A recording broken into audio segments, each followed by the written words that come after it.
I'm Ryan Spoon, COO at Sorare, and I'm panicked about Howard being allowed back in the country.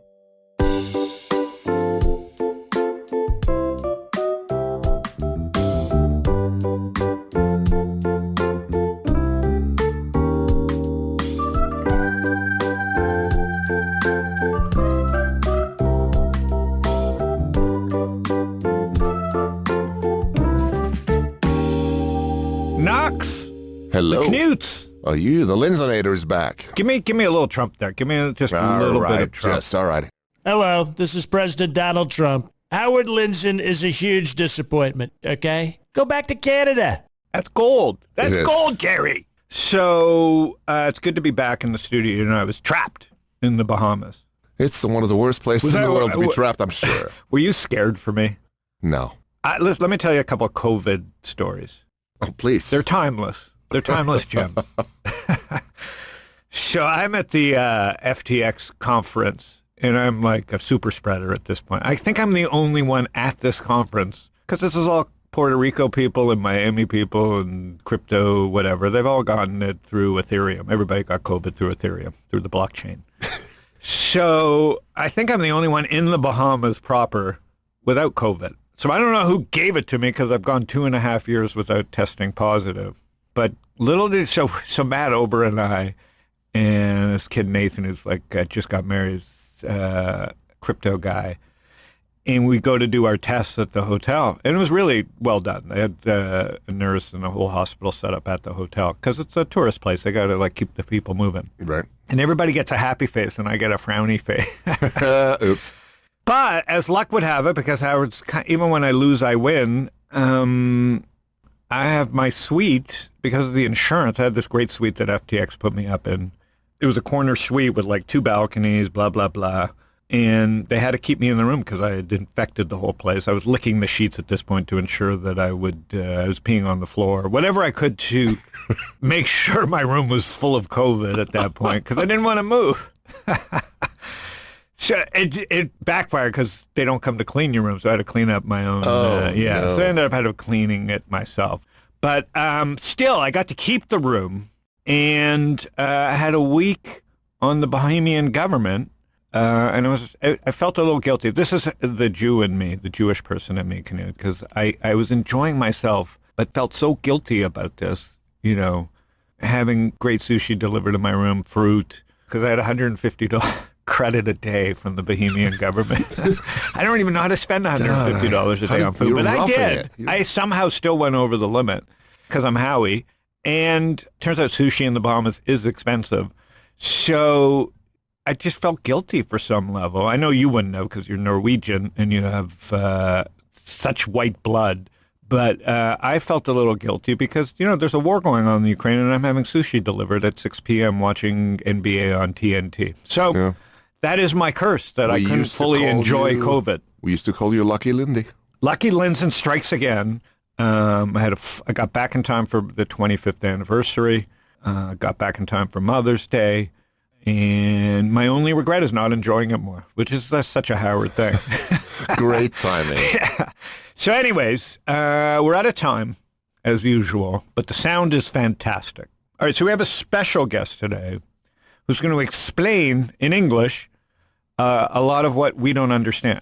He is my good friend Ryan Spoon. He has been, well, I mean, we've known each other forever on the internet. We became friends, 6, 7 years ago in person. Greg Bettinelli at the Upfront conference finally introduced us in person. We kind of knew each other online. And through Ryan, it's just been a loyal, great connector. He's a super connector in terms of social leverage. He fits the social. He's a platinum social leverage member, an investor in all our funds, and we've returned the favor by making him a few shekels. But more importantly, Ryan is an operator extraordinaire. He never does these type of podcasts. He's not a promoter. He spent 8 years running mobile. Let me look up his title. Senior Vice President, Digital and Social at ESPN for 8 years. Nice. So he's seen some growth. He knows sports. He knows mobile. He knows entertainment. He then went to MGM Bets in the betting space in Vegas, and helped them think through launching what I think now is one of the most popular betting apps. But I don't even want to talk about, because I don't bet or gamble, so I don't even want to talk about that. Lucky for me, he left because I don't like talking about betting. And now he's COO of Sorare. And so I'm going to let him, so I don't butcher Sorare. It's at the intersection of fantasy, sports, blockchain, community, and money. And so it's all wrapped up in it, and he has the perfect background to do this. He's in New York, and he's panicked about me being back in the country, and I think we've sufficiently explained why he is worried that I'm back in the country. We've explained why he should be panicked about me being back as I wreak havoc on mainland USA. So let's get him on the phone. Ryan Spoon. Awesome. So good to finally do this. Thanks for having me. So good. You have It's been very long. you have no ego. You've never wanted to be on. I've had your friends on. The world needs operators. You know, I tell my daughter this all the time. I tell everybody this. Everybody can start a company. Everybody has an idea. Until a few months ago, everybody could raise money. and you put all those things together and no one knows what the hell they're doing. And now we're going to start seeing that. The world needs operators. You are an operator. What makes a Ryan Spoon? Why do you like leading and operating? I don't think it has anything to do with the job or the role. To me, if you find what you love to, I mean, this is so generic, but it's true. Like, you find what you love to do and the rest of the work kind of works itself out, right? You love what you do. You are pretty uniquely made for it. And a lot of your job is the socializing, the connecting, the, you know, your lane of expertise versus Gary's versus, you know, the rest of the partnerships.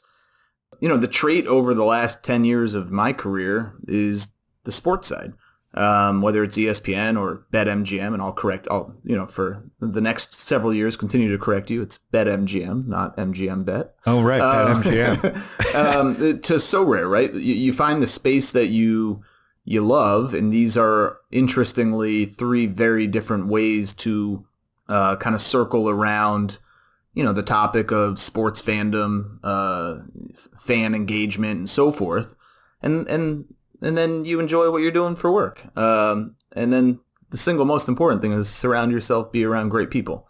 It's hard to enjoy what you do if you're not around people you enjoy, and it's hard to be good at what you do if the people you're with aren't really, really good and probably better than you are. Well said. So Sorare, I think, raised $680 million in a Series B. So you could probably hide me out at the company doing something, and Canute. That's just throwing it out there. And you've seen more than $130 million of cards traded on the platform. So you've seen growth. This is still small in the ESPN world, right? So what attracted you, and what is Sorare? So let me start with what's Sorare, and then I'll come back to the attraction and the growth. And, you know, the growth out, you know, it's actually much larger than even what you started with. So what is Sorare? Sorare is an NFT-based fantasy sports game. And think about the way that you play fantasy sports, whatever sport that might be. Today, it might be season long on a platform like ESPN, and who you pick first depends on your randomized draft position, and that's a season long game. By the way, really fun. I spent a good chunk of my time as a user playing it and as a builder helping to build it. You might do that daily on a site like a DraftKings. That's a different roster, different type of behavior. And our version is quite different, where the players on our side, they play in these weekly games based on cards of players that they own, and they own them as NFTs. And why that NFT part is so important is because the NFT guarantees ownership of said cards. And it also guarantees a population of cards, which then is very important to defining the card scarcity. Right now, we are entirely soccer. The company was founded in Paris and has 250 plus soccer leagues and teams, and has a very big global footprint, and specifically around soccer. In 2020, the company did about $8 million in card sales, ended last year with over $325 million. So very significant growth. And it's a small company. When I joined in the fall, I think I was employee 25. We're now about 75 and growing, split between Paris and New York. And we are launching, we're excited to launch beyond soccer. We have a long way to go in soccer, and that continues to be and will be a focus. Obviously, we've got a big footprint there. But this summer, we're going to be launching MLB with MLB and the MLB Players Association. So that's a pretty massive step forward for us. And if you think about the why and why join, and you know me well, my house is scattered with sports cards and weird artwork and collectibles and things that I personally really like and spend my time and in some cases, money surrounding myself. And I spend my time watching sports and thinking about fan engagement. And what is unique about Sorare is it is very much the intersection of those things, of fandom, of collecting, of gameplay, and we get to define a new way to do all of those. Wow. So how'd you meet the founder, or how does something like this happen? Do you get recruited, or you knew the founder, or? So I met, so I had one of the large investors is Benchmark, who's, as good as it gets. And I've known them. I've known Peter Fenton, who is led the A and is a terrific board member. I've known him for years, and I've talked to him over many years, and I've got to, my background at ESPN is pretty relevant here. Right. Whether I'm good or bad at my job is a separate thing, but I'm relevant. And so started talking to Peter. He said, you got to meet Nico, the founder, Nicola. And he's fabulous. Is he French? Is Nicola French? Yeah, the company was founded in Paris. Right. He is based in Paris. His co-founder, Adrian, based in Paris. And they're both terrific, like absolutely terrific. And, I was very happy at BetMGM. By the way, you live in a state that has seen the growth of the whole space, but BetMGM is on a tear. And I have people that I really care for who work there and happily work there. But as I started to talk to Peter and to Nico, I couldn't shut off that part of my brain, which is, hey, this is really interesting. The growth is really significant. There's a chance to really, step on the gas on soccer, to maybe do more than soccer, to build something really global. My background's kind of unique here. And I just couldn't stop thinking about it. And that's ultimately how I knew the time was right. And, they were willing to join into a partnership with me, and the rest is history.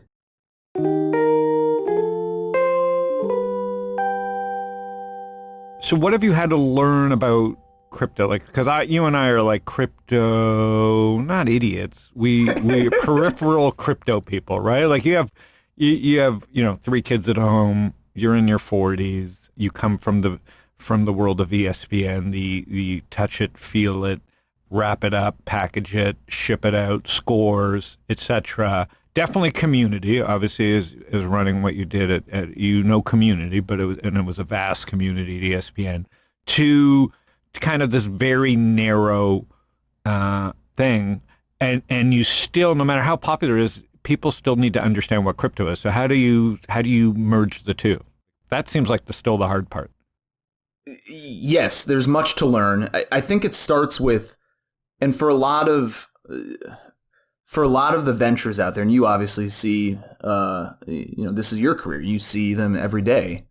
I think asking yourself what needs to be tied to crypto or Web3 or the blockchain and what doesn't.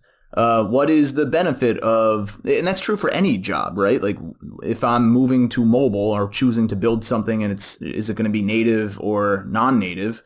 I think the lead question has to be why? Why is one decision better than the other?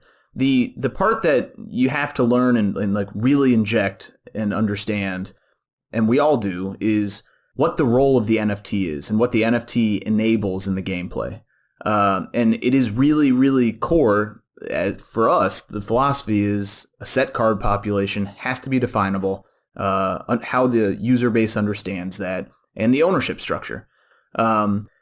Then, once you kind of have that as a very kind of clear philosophy, North Star, whatever you want to call it, The harder part to figure out is, and this is the hardest part of the job, is it is the community part. It's the gameplay part. It's the intersection of how those pieces connect with the existing user base, the ability to expand and widen, but create gameplay that is kind of universally playable, satisfies different audiences. That's hard and it's tricky. It's also super fun.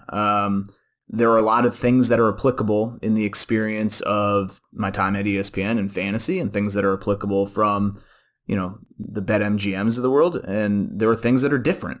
And figuring out kind of how to make an experience for a user who has no crypto familiarity every bit as enjoyable as someone who, for instance, has a wallet that they're importing. Right. And I should not get any credit for that. Nico and Adrian, they built a really nice product that, as I did my research going through this process, I bought a bunch of cards, different price points, and I did it all without having to use a wallet, without having to understand whether it's Ethereum or whatever the transaction is. It was all done very frictionlessly, if that's a word. Likewise, if you're on the other side of the spectrum, super advanced, have a big wallet and so forth, we make that easy as well. So credit to them that they've kind of bridged both user bases. So for a guy like me, I'm into soccer. I come in, you're saying when I sign up, I immediately start looking at cards, or do I have to attach my Apple Pay, or how do I get started? What does it take to get started? So the most important thing is to get started. You don't need to do anything. You go through an onboarding experience that unveils a set of cards, and those are common cards, and you never need to pay to play. It's free to play, and you field a roster. And so obviously there are similarities between soccer and what will be baseball, and we want real kind of consistency in how the game and concept works. But there will be nuances sport to sport. So you'll field a roster for that week, and then based on your your quote-unquote performance, your team's performance, we hold back a portion of cards as rewards. And you are rewarded each week if you perform well, and then you kind of keep leveling up. If you want to move into higher leagues, you can buy or earn those cards. And we have, and this is kind of an important distinction, we have one in soccer, and there'll be a different number in baseball, but the same construct. We have 1,111 cards for every player. So whether you are the best in the world, you are Mbappe, or you are someone you are Howard, who is looking at the grass and not performing, there are 1,111 cards. There are 1 for the unique, 10 for the super rare, 100 for the rare, 1,000 of the limiteds. And so if you want to collect limiteds and flight your soccer team of 5 players in a given week, again, you perform well, we hold back a portion of the cards as rewards so you can accumulate a larger roster. Again, you can buy, sell, trade. There's a whole marketplace behind that.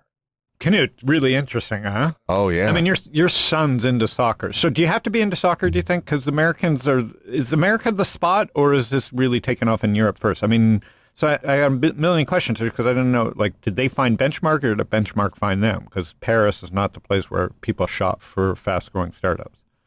Well, I think it is obviously, let's start with soccer is a global sport. It's the biggest sport. But the user base is global. It is pretty geographically spread out, both in the gameplay and also the card collection or the active users. Obviously, I think we have seen lots of examples of people who get excited about a sport or a player because of this. But I think it does assume some kind of base excitement and understanding. And that's one of the things that's a real attraction around launching other sports. There are certainly a big audience that we have. I think it's 1.8 million users around soccer. A chunk of those, and we're hopeful that a big chunk, get excited about MLB and vice versa. And there's interesting kind of avenues there. I think you're seeing some of this also, at least in the U.S., around sports like F1, where there is growing appetite and excitement around sports, and sometimes the entree into those, or the familiarity, comes from places that are not so traditional, right? It might be fantasy. It might be Netflix series for a sport like F1. It might be card collecting for others, whatever it might be. But we are global, and we think the addition of sports will create really interesting opportunities for people to traverse across sport as well. And so New York, I get Soho culturally. I'm super bullish on Soho, New York. We're neighbors next to Raleigh Road. So you got your space already? We have a great space. We are hiring aggressively, so people want to be in the heart of Soho and in this space. But yes, we opened the office in December. There was a gentleman from DraftKings on the BD side, Michael Meltzer, who's terrific. I actually knew him from ESPN. ESPN worked tightly with DraftKings. That's how I got to know him. He joined a couple weeks ahead of me. We were the first 2 U.S. employees, opened an office, and got a fabulous team. People from ESPN, Facebook, across the board, Spotify, Twitter, and so on. I mean, what a great time to hire, because just you and I can shift topics here. It's like, is the market, tech market, down 50, 60%, or growth stocks that we know are down that much, a lot of people are going to be willing to move and start fresh. And with New York coming back too, it's probably a really, as hard as it is a time to hire, this is a good time in your category, because DraftKings, FanDuel have been beating their heads, Barstool, they've been pounding their heads against the sound and declining stock prices. So in a way, this is a good time to be where you're at in terms of recruiting, because you can pick up a lot of talent, I imagine. Well, look, take the macro stuff aside. The success we've had on recruiting, I think, boils down to two things. One, how I started. Like, you want a place where you can be creative, you can move fast, and it fits some passion. And if it doesn't fit your passion, then it's not a great fit anyhow. But this does for a wide kind of collection of people. It appeals to collectors, it appeals to game mechanics, it appeals to crypto enthusiasts, it appeals to sports and media. Doesn't need to appeal to all of it. You don't need to represent all those things, but if you have a lane, it's appealing. The second part, which I think we are really uniquely, and this is ultimately how I got excited, we are really uniquely kind of positioned, is it's a really big business. It's also got a lot of upside in terms of, continue to grow soccer and build out different game formats, launch into new sports, and this is step one. And yet it's a really small team. And so there's that ability, and what I talk about when I recruit or I give advice to friends, and by the way, you've given me advice over the years, it often boils down to, you need to understand where your fingerprint's going to go on the business or the product or your area. And there's just ample ways to figure that out here, because big business, lots of opportunity, yet still really small people-wise. Interesting. So did you earmark MLB because that's so American and soccer's so international, or is it just you're hanging out at NBA, NFL? I mean, you can't tell me your secrets, but or was MLB like the focus because it's so American? So let me tell you what's amazing about MLB. For many people, not most people, but for many people, and maybe I'm dating myself age-wise, their first experience with fantasy is baseball. And their first experience doing that is reading through box scores, going through the stats, a commissioner of some sort doing it manually or digitally, whatever it might be. But it is a game that is perfect for fantasy. Yeah. And it is a very statistics-driven, math-based game where there's a lot of gameplay in a given week. Every team plays roughly 6 times. There's a great rhythm to it. There's a great population of players, a very global and international base of players. It's really a perfect game and game format for this. Then you add on, for most people, their first card collection, if you were into that, were a series of baseball cards. And so there's this really kind of, and who was the most popular player last year? Out of nowhere, this remarkable season with Ohtani, who did something that's never been seen before. And then on a young guy, Wander Franco comes up and blows away, and captures imagination and blows away the card market. There's these amazing stories every year. It's going to be fantastic. We will and want to do more beyond soccer and MLB. And I think you'll see us continue to widen and grow. But there's a lot to love about baseball.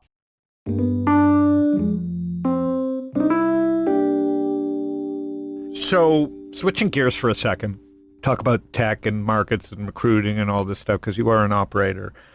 What is different about this possible downturn? Because you're like me. We are a little bit nervous Nellies. We like to sell on the way up, per se, book profits. You and I are not huge risk takers. What did you see at ES? Like, how is sports changing as gambling and all this thing happens? Like, what is really happening in sports? Like, on the athletic side, the athletes are just getting stronger, faster, smarter, conditioning, diet, right? So the athletes have changed, like just unbelievable. I was out for dinner with Spencer Dinwiddie yesterday, randomly from Twitter. You know, we met and follow each other, and I just couldn't believe, like, that's how. So you guys set up a dinner via a Twitter via fucking exchange? Twitter. Yeah, well, amazing. Isn't that amazing? He follows me just like Omri Caspi. It's like I've become a celebrity. I listened to that. That was great. Even though I'm not into sports. And it's cool. Like, I'm out with Spencer, and he's hitting me up, and we're talking about fucking social and networking and investing with a guy who's playing in the game tomorrow. And we're not talking about the game. We're talking about, we're goofing off about, you know, deal flow. And this is a kid who's 29 years old, and really his job is just to stay healthy and focused on the game. So the athletes have changed, and they get it, right? Like, instead of paying agents 10%, they're paying 2%, which they still think is high. And they're now starting to think, like, he's at 29 and he's set for life because he's building a network. He doesn't want to be in broadcasting. He wants to have a fucking entrepreneurial career, right? He knows his limits. So that game is changing. So how is the other side of it changing, like ESPN and draft? How do you guys think about that with the athletes?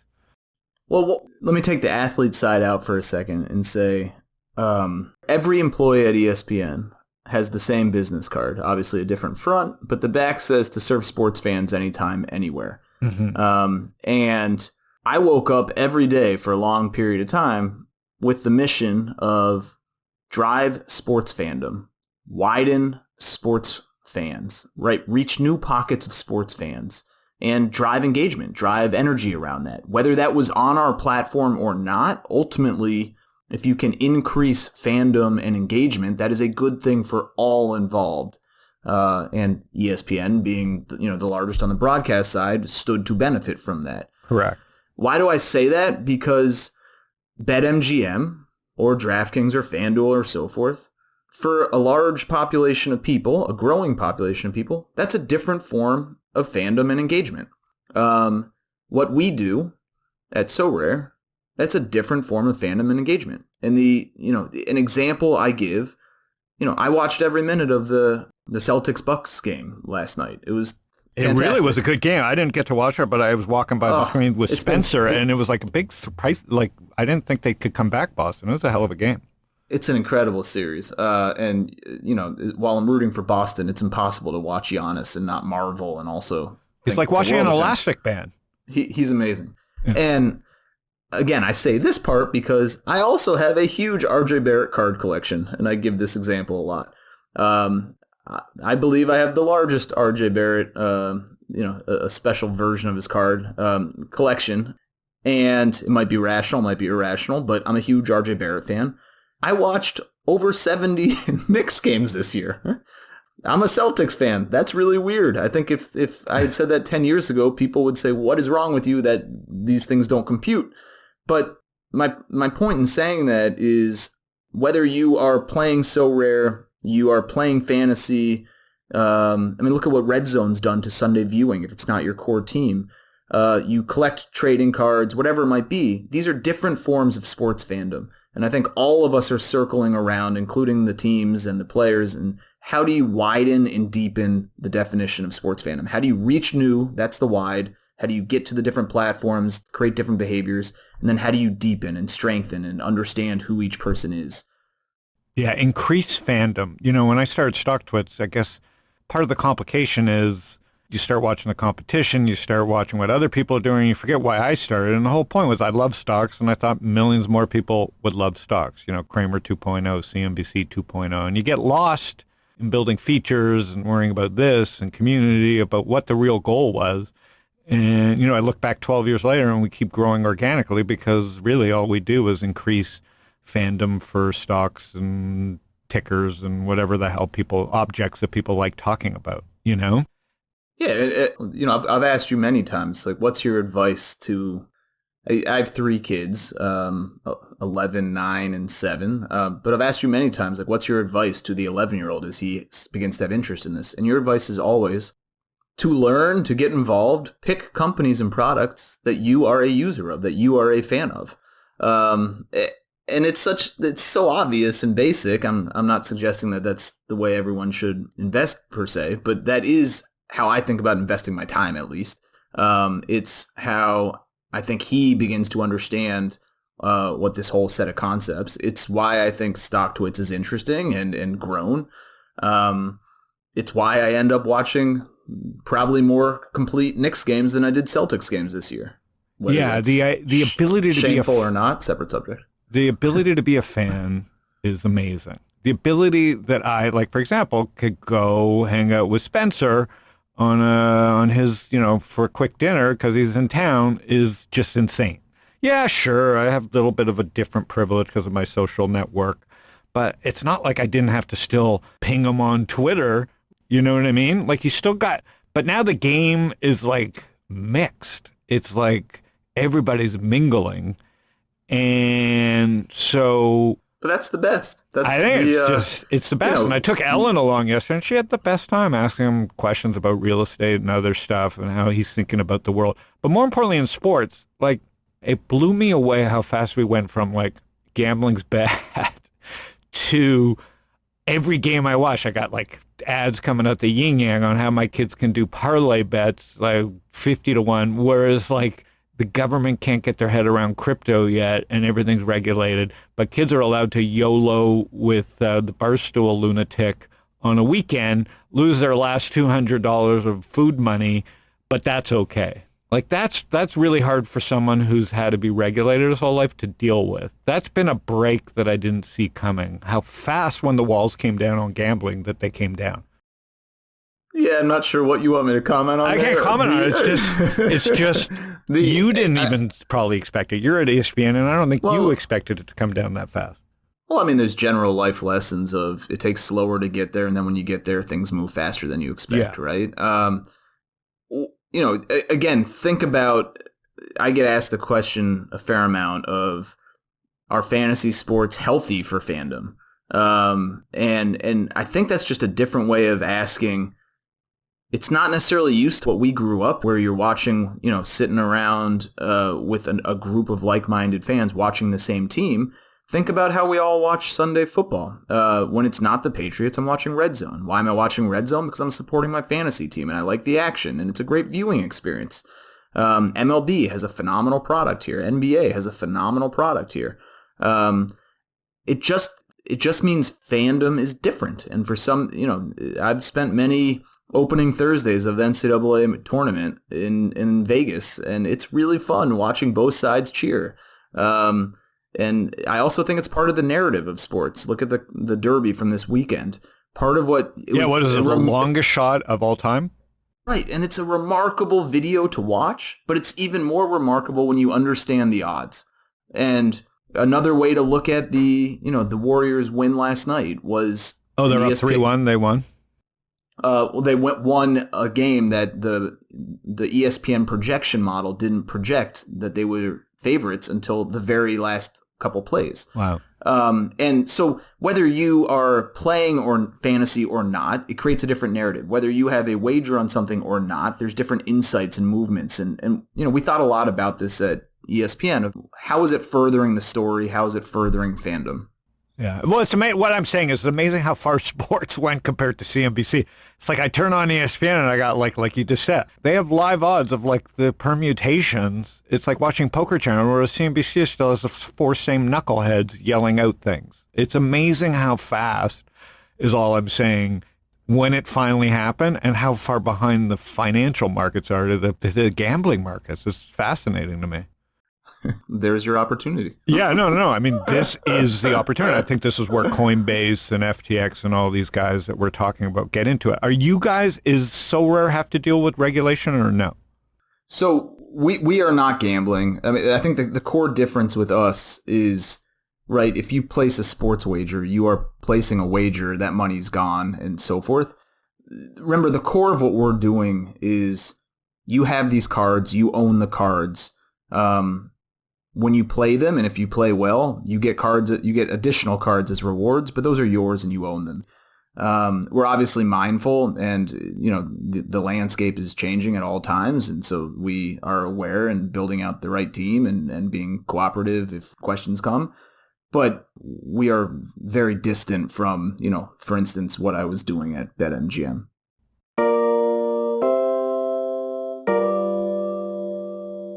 It's 2022.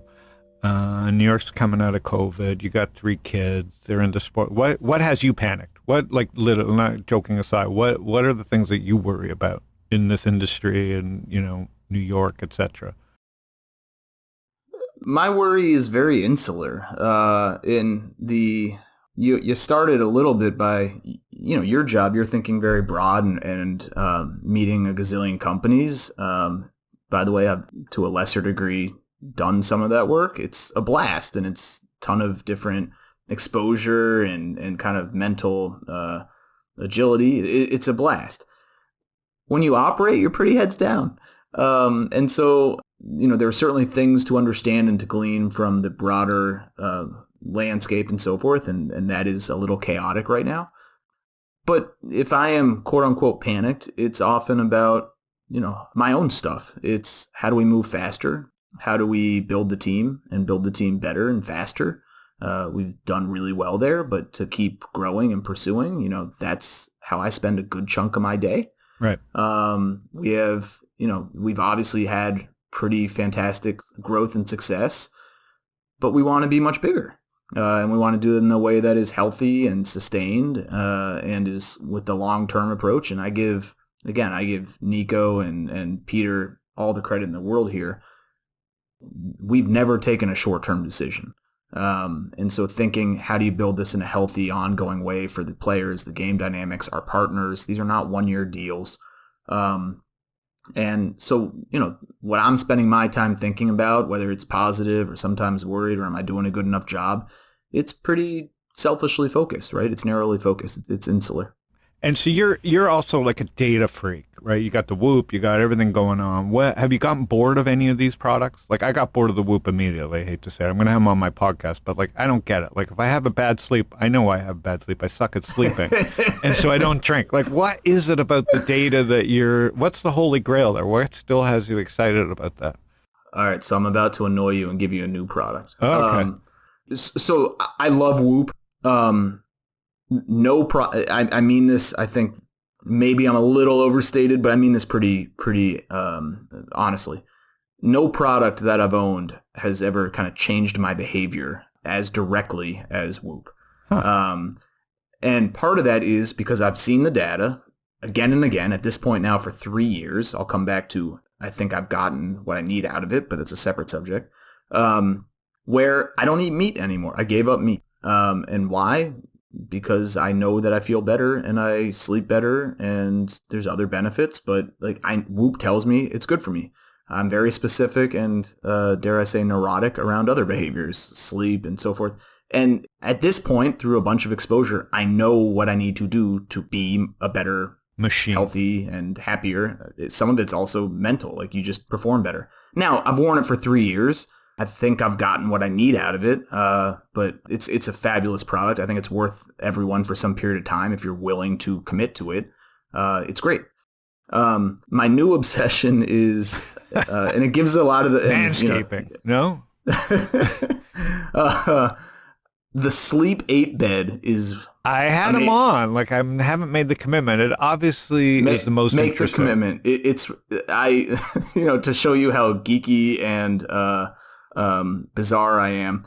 You wear 2 of these, so you wear the Whoop and you use the bed, and I also now know that it works, and I do better.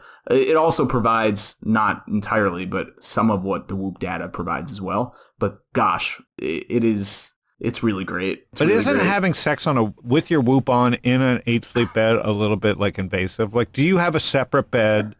Do you leave your Whoop in another room and have a separate bed for sex night, or no? Like, I don't want another person commenting on how bad I am at sex. So I don't understand. Like, do you guys look at the data after and go, we killed it? So can I change my my answer to what am I panicked about and say joining Howard on his podcast? Yes. Well, we were eventually going to get to silliness. I gave you the time to pimp Sorare, but I mean, we're friends, so let's get to the meat. Like, you're insane. So this data stuff, I agree with. I was out with Spencer, and he had a steak, but he said, if it was the day of the game, I would never have this steak, right?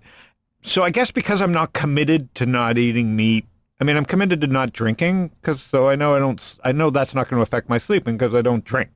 But I do agree with you that but I think unless you're committed to getting better, there's no point in getting the Whoop because you won't measure, you're not going to get it's kind of a self-fulfilling thing. To know that you're working hard and see the data is one thing, but to know that I love steak and I'm not ready to give it up until my second or third heart attack, there are three things I learned, and I learned them pretty quickly, but there's three things that I learned from it that are, for me, and everyone's different, so I mean, that's the other piece, but that are just black and white to me. One, meat. Two, alcohol at any amount is like, you just do not sleep the same way. You might think you do, but your heart rate, everything changes. So that's not to say you can never have it, but I rarely drink at this point because of that. Yep. And then the third one, and this was the one that was most surprising to me, is the impact of eating late. So eating a meal or anything really after, and I got 3 young kids, we eat early, but a late meal is just very hard on your body. Those to me are the 3 takeaways. Now, again, do I know that now? Am I fine? That's a separate, yes, probably. And how long did it take the 8 sleep to work for you? What should I expect? Because, I mean, and did you get the full bed or just the cover? The full bed, and it's fantastic. Yeah. They're real. All right, so I'm gonna have to do that. This was an expensive podcast for you. Yeah, I'm gonna get a coupon. And well, the one thing I learned from the sleep. If I could talk, this whole podcast could be about sleep. It's fascinating to me because I so enjoy a good night's sleep. Ellen can just sleep like a machine. I'm like, I hear my dog knows to wake me up at 5 a.m. just to fuck with me. So in a world where sleep is the most important thing, a couple things that I picked up that are really working for me is like really cold shower the minute I wake up. Just fucking get cold. Warms up your body pretty fast. And all the data says this, but the colder you can make the bed. Yeah, as you wake up. Actually, it's more important when you're going to bed. I thought it was warm, like a warm bath at night, and like the bed starts out warm, and then when you wake up, it cools you down. That's what I thought. Each person's different. It automates it for you, but it really will. The basic learning is the colder you can handle, the better, and the lower your heart rate will be while you sleep. Yeah, I get into scalding hot bath now at night. It's disgusting, I know, but I'm sharing. Is because that picture is just gross. Like, I'm trying to find clothes on the internet that allow me to bathwear. So anyways, you are a data fiend. I'm really excited about Sorare. It's such a cool melding. And I think the whole Paris thing is pretty cool, that this company was discovered in Paris. And I forget, did they discover Benchmark, or did Benchmark discover them because of growth? I'm not sure how Peter and Nico connected. Got it. We also, one of the fascinating and complicated but also really fun parts of the job is, we have 2 headquarters. We have a big thriving office in Paris, and we have a growing and now equally big office in New York. And we have examples of people who've chosen to live in one, chosen to live in the other. For most jobs, we're pretty, it's the employee's choice. But Paris is also, it's amazing, as good as it gets. And New York is fabulous as well. So it's been a lot of fun. Well, congrats. I mean, these are, ESPN to MGM to Sorare. You're covering the gamut of fantasy and sports and investing. So I'm excited. It's good to have you on the pod. Took a while to have a reason to have you on, so I'm glad. I probably missed a ton of stuff that we could talk about. Swimming and Duke and missed a lot of stuff. You started talking about bats. I think we covered too much. I went a little too far on some things, and we missed a lot of stuff about swimming and mentorship. I mean, the number one thing that operators that you could share is like you had great mentors, because I've met one of your mentors who's a great guy.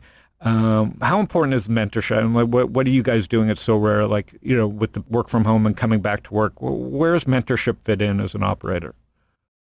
Operating or anything else, I think surrounding yourself with people who are excellent, who are generous with their time, and who are smarter than you, like I don't care what field you're in. That's the truth. Like, I was so fortunate. I spent 5 years at eBay, or roughly 5 years, and it's the most amazing collection of people. And it was luck on my end. I mean, you have Jeff Jordan, you have Michael Deering, you have Jeff Hausenbold, you have, the guy who's running product at BetMGM, the guy who's running they were all digital eBay product. people, because Roy Rubin, he was eBay from Magento, and then it was Jack Abraham was Milo to eBay. So eBay and Greg Bettinelli was there. So it's quite a mafia. And none of us are special in any way. It's a bunch of luck and a bunch of other people's generosity. And you're the same way. How many emails? I think Omar, when you went on I think he said it about you, that he left dinner and you'd sent 5 introductions to people he should know that night. To me, that's when I say generosity, it's time, it's things like that. And I know so many people who, you're one of them. Ryan Neese, if you want to talk about athletes and people who are connecting different worlds, like who are just super generous with their time. And I think that the trick to most of this is it's the long-term thinking. If you're asking someone for what can you do for me right now, that is totally transactional, and there are times for that, but that generally, like, it's, you and I have known each other for 10 years or whatever that time is. Like, I can call you at any point with something at this point. It's very different if that happens. I met you yesterday. Hey, Howard, I got a pitch for you, or I need something. Yeah. No. Good point. Like, kids have to learn, this is where they have to learn to fake it. Social media's taught these kids to like harass each other and like make fun of each other instead of like just saying thanks once in a while. And just, people will come up to me and go, "Oh man, I love your stuff." And I'm like, I've been reading it for 10 years. I go, why wouldn't you say hello online? But, it's just that one instinct, like just ask for the, just kind of, you're there lurking, just say hello. It really goes a long way. So a lot of people just don't have these basic etiquettes down yet, but you do. I have to have one more eBayer who's near and dear to your heart and mine. George from Raleigh. Oh, George from Raleigh. Yeah, that's how we knew each other, and he joined me and the team at ESPN for years. He ran fantasy. He's amazing. Obviously, doing a great job with Raleigh. But like, we're just, if you build these relationships over time, it's really wild how they come back. Yeah, but it really is amazing when I think about Knut's been here too. The eBay mafia, which even includes PayPal, which even includes PayPal at many levels, was quite a mafia because eBay was marketplace meets community. It was kind of social. It was very niche. It was very broad. It really was kind of the internet, and Amazon was more of a technical brute force company, whereas eBay was more a cultural phenomenon. And one of the amazing, again, it's luck. This was not us being smart, but one of the amazing things about eBay was the moment in time that we were there. Yeah. eBay has unlimited inventory. So whatever you search for, we could create a listing. And why that's important is that allowed us to learn SEM, which didn't exist at the time, learn SEO, build products, like think about things in a very broad way, knowing that we could deliver audiences and products in very narrow ways. And we wouldn't have had that freedom if we were a verticalized seller. Now, interestingly, as everything has moved and gotten better and so forth and more targeted, now it's kind of gone the reverse, right? The more verticalized is more powerful, potentially. But we were super fortunate to be in that moment in time. And that's what I think about with Sorare. Like, it's why I had to do it personally, because it's the moment in time. We needed the blockchain and the NFT to enable this ownership paradigm and declare scarcity. And that came, and Nico and Adrian built this, and it's working. And the moment in time to expand and build and grow soccer and grow beyond it's right now. And that's not due to me. That's due to a little bit of fortune and other people's good work. And now you got to recognize it and build on it. Well, on that note, and your dog demanding you leave, that is a work from home bark. It's great to have you on finally. We'll have you back to talk Sorare and crypto, hopefully soon. And I appreciate it. So I'm really, really excited. And that was fun to wrap it all up the way you did. And we'll talk to you soon. Thank you so much. Thanks, buddy.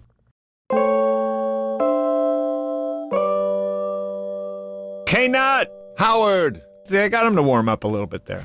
I mean, he's corporate, so I don't know. Maybe he'll ask me to cut out all the silliness. He can't talk like this. He's going to get flack for this. So I worked in the Manscaped. I worked in his data freakishness. I worked in something about his wife and sleeping and sex. I think I got him. My work is done. He's an untouchable, Ryan. He's just like steady Eddie. Right. Have you met Ryan? No, I haven't. He's so pleasant. God damn it. And our buddy Jack Newhouse has